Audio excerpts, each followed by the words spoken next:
What's going on, guys? Anime Yokage back at it again, and today we're going to be talking about My Hero Academia chapter 425. And we're getting into what I thought was going to be the epilogue, the ending to MHA. But you'll see at the end of this chapter, this isn't something that someone does when they're ending the series. So let's move into it. First up, we get to see the graduation ceremony of the third years of MHA. And there's only 3 years in this high school. I'm not sure if that has anything to do with Japanese high school or anything like that. We usually have 4 years: freshman, sophomore, junior, senior. Maybe it's different in Japan, or maybe it's just different for MHA. I'm not sure. But we see that Nejire is graduating, and thus, because she's graduating, she won't be there anymore. And all the male students of the entire school are just the most upset. So yes, she is the most popular, I believe, student amongst all of them, including being in the big three.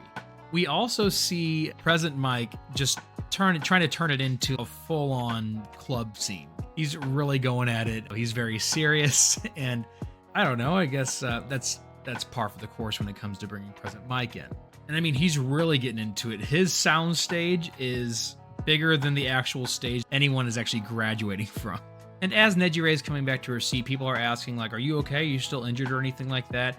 And they actually reply saying that they are okay just because Mirio was the one to take care of them whenever everything was going down. Once they were all done fighting, Mirio was taking care of all of them to make sure that they were okay. And he refers to the UA school as the flying coffin that they were in. That's kind of cool. And there's a lot of talking and a lot of dialogue in here, as you would expect at the end of a series. We see that Nezu was actually someone who is a lot more well-connected than we all thought that he was. He had connections all across the world, and we were able to build back UA and build back the cities that were destroyed and everything because of his connections in other countries. So without him pulling strings, the recovery of Japan would not be anywhere near what it is right now. And without further ado, they are bringing on the speaker for Class 3A, and that is none other than Mirio Togata. And it really sucks how Mirio has become kind of a joke character. We were all so excited for him when he first came into the series, and his work is absolutely broken. But he's turned to very much a side character, and even so, whenever he got up there, they said, "You're not starting with a joke?" And it just kind of sucks to see him kind of push this aside as just this filler character, but it's not his story. It could have been his story if he got one for all, but it just isn't. So I get it, but I would have liked to see more from him throughout this entire story. It just seems like a wasted character.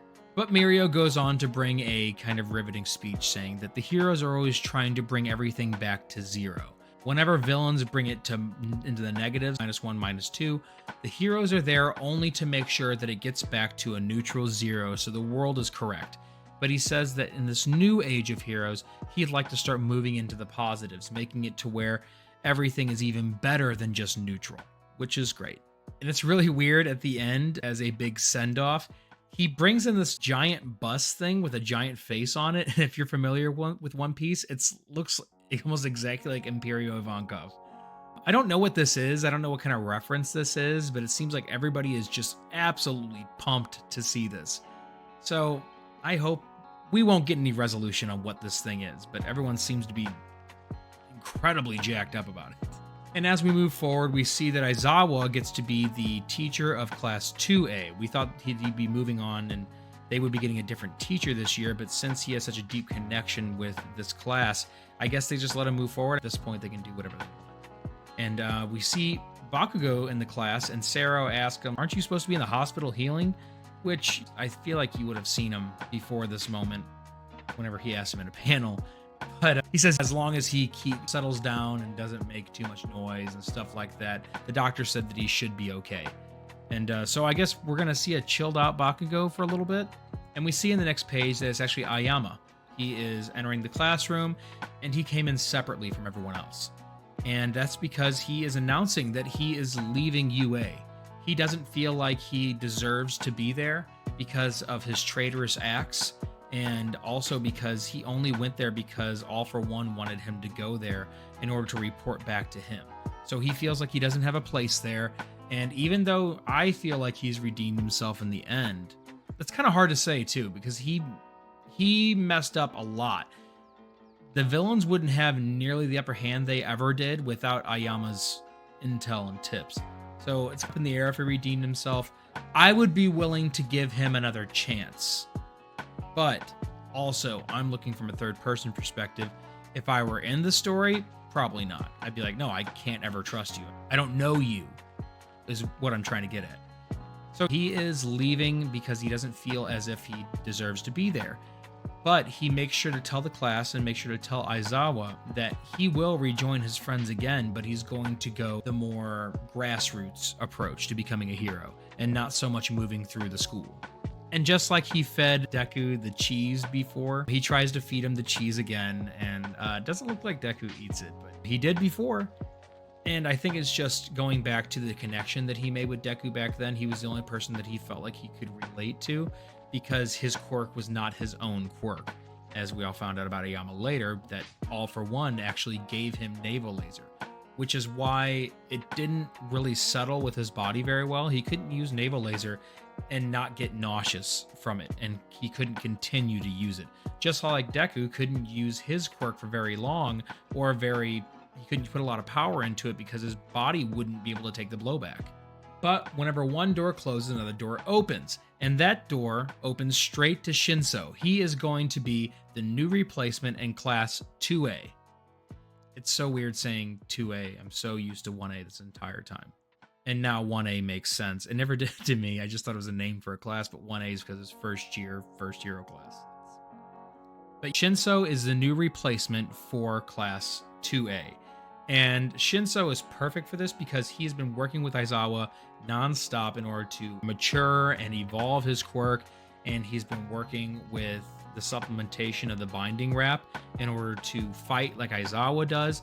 So he's going to be an amazing entry into the series.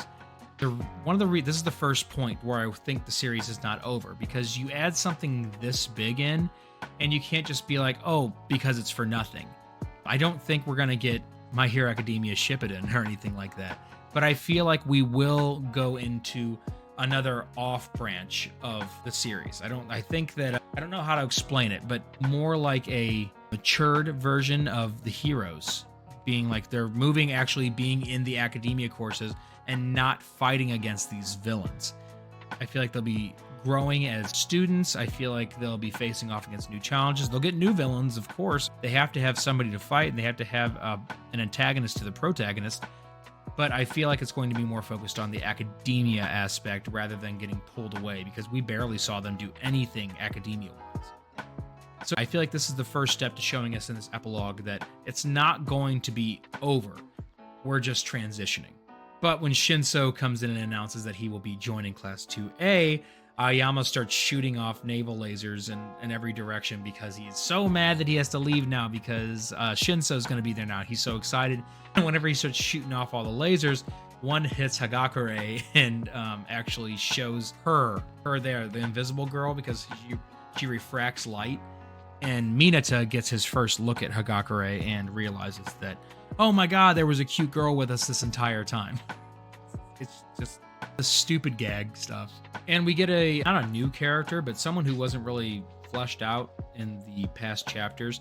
Her name is Mawata Fua, and I don't think we know what her power is, but she is getting a lot of attention for being a side character. She looks like a unique character, but we didn't get much exposition on her. I don't really care that much of who she is. I guess I'll care later.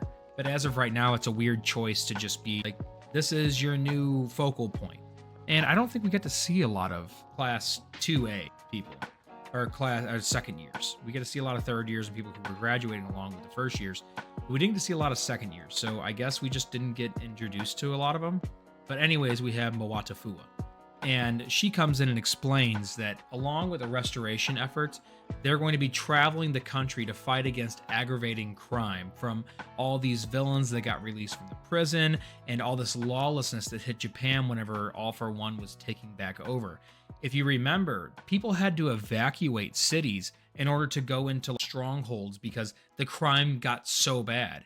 And that's why Deku was out there being a vigilante and trying to fight crime wherever he could, because it was complete law. It was like apocalypse. Regular people were out there with support items trying to fight off villains and trying to take control of their cities back.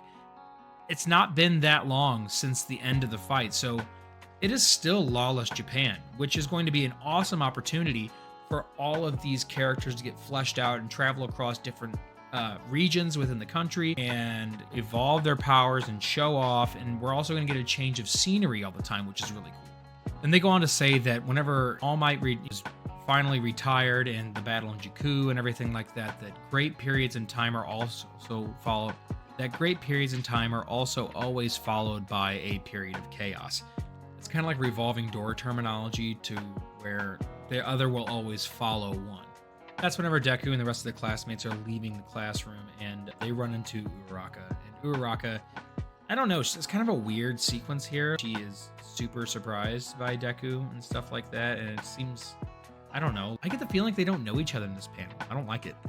But she gives us the explanation like, oh, your head is shaved because of the wounds, right? So I hope that grows back. Thanks for filling us in with that very discreet explanation. And QQ, they're talking about Tokoyami's hair as well, how it's frizzed out. It looks really good now and everything like that. That's all well and great. Within this same page, we are seeing a new character that we have not seen before. And this character is like in a weird straitjacket and has their mouth covered. We don't know what this could be. I have some theories on this, and some of the theories are from ideas that I've heard online, but there's one of them that I haven't heard yet. And one of them that I've heard online is that this is Deku's father. This is Deku's father. He has a fire-breathing quirk from what we understand, so that would make sense to cover up his mouth and make sure that he can't breathe fire or anything like that. I don't know what good it would do to add him into story the last couple chapters. Doesn't make a lot of sense. Is another reason. This introduction to this character that we don't know is another reason why I think that we are just transitioning the series into something more. But yes, I believe it could be his dad, but I also believe that it could be the new inheritor of New Order. Whenever Shigaraki needed to get rid of New Order, we never got to see exactly who he passed off the quirk to. We never got to see it. I don't believe we ever got to see it. We never saw the emergence of the quirk again. We saw Star and Stripe within the Vestige world, but nobody there was in possession of New Order, so we can't say that we've seen New Order again.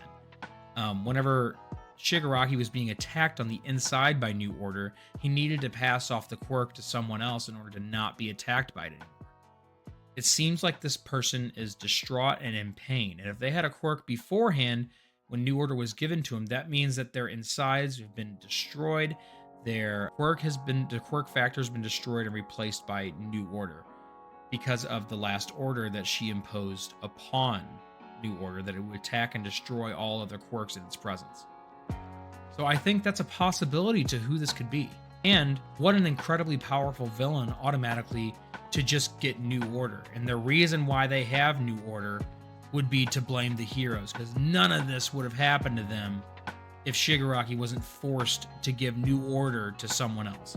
It's the anime terminology. You definitely don't blame the villain. It's always the heroes. I also believe that this could be Tenko Shimura. I don't know how. I don't know why. Well, I know why, because obviously Shigaraki died and they just wanted to save Tenko. Somehow, I feel as if Tenko could have emerged somewhere else. He has the black hair. His fingers that he's holding the wall with are blacked out, and for some reason that's really reminiscent of Shigaraki. And then also, he's moving towards a destroyed house, and it looks like the house that Tenko grew up in. That was referenced so many times by Shigaraki. That's where it all started. That's where it all started. So I'm thinking this could possibly be a manifestation or some kind of reemergence of Tenko somehow.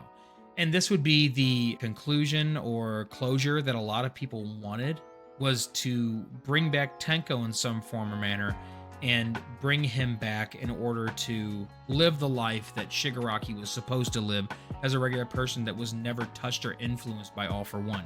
Kind of getting like a new beginning. Also, I feel like it could be Tenko because of the mouth being covered. Every time that we saw Tenko after All for One had really taken over Shigaraki's body, Tenko's mouth was always covered. He was always silenced.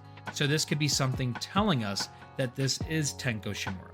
And also at the end of this chapter, we get Deku asking Todoroki, hey, you're coming to the farewell party, right? And I'm guessing it's either a farewell party for Aoyama or it's a farewell party for the third years. And he says, as long as it's not today, I'll be there. Because apparently Todoroki has something to do. And we get a glimpse of what Todoroki, I believe, is going to do. And it shows Endeavor sitting in a wheelchair now, because we know he got so messed up. But he's sitting in a wheelchair looking through some glass at some sort of device. And I believe that this device is keeping Toya alive. And if you don't remember who Toya is, it's Dabi. Toya is the original name of Dabi whenever he was first born to the Todoroki family. So I believe this is Endeavor paying his dues and watching over Toya as much as he possibly can and visiting him, everything like that, trying to reconcile for the father that he never was. And they definitely want to save Toya. They want to save their son that they thought was lost for so long. That's one of the reasons that I believe Endeavor got so callous to the world, is because he drove Toya to destroy himself. And I think this is one of the machines that is similar to All for One whenever he was trying to recover. And he's always hooked up to it and always keeping alive and everything like that. So I feel like this is something that could be along those same lines. And this is definitely not something that gets introduced at the end of a story, because I feel like there should be closure at the end of a story. There should be Toya was laid to rest, or Toya was recovering, like show him like grabbing his father's hand in a hospital bed. This shows mystery, and with mystery shows more story.